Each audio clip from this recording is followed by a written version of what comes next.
নমস্কার। আজ আবার চলে এলাম একটা নতুন রেসিপি নিয়ে, বিট করা ভাজা। প্রথমে কড়াইতে সর্ষের তেল দিয়ে দিয়েছি। এবার দিয়ে দিলাম কালো জিরে। কালো জিরেটা হালকা ভাজা ভাজা হওয়ার পর তারপরে বাকি মশলাগুলো দেব। দিয়ে দিলাম 1 কোয়া রসুন। এরপর দেবো একটা শুকনো লঙ্কা। এবার সবগুলো একসাথে একটু নাড়াচাড়া করে ভেজে নেব।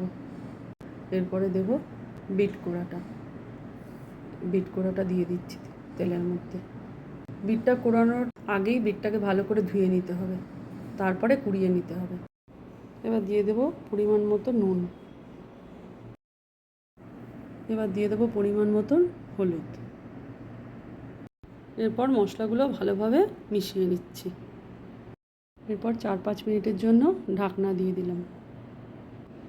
4-5 মিনিট পর ঢাকনাটা তুলে জ্যাগারি পাউডার দিয়ে দিচ্ছি।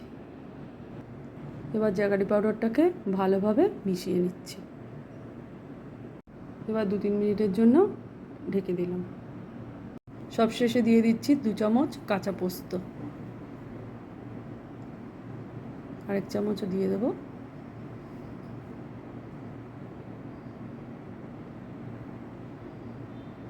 ব্যাস, এবার পোস্তটাকে ভালো করে বিট করার সাথে মিশিয়ে দেব।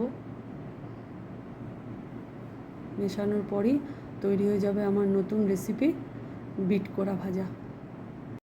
আমার এই রেসিপিটা যদি তোমাদের ভালো লেগে থাকে তাহলে একটা লাইক করে দিও। ততক্ষণ পর্যন্ত টাটা বাই।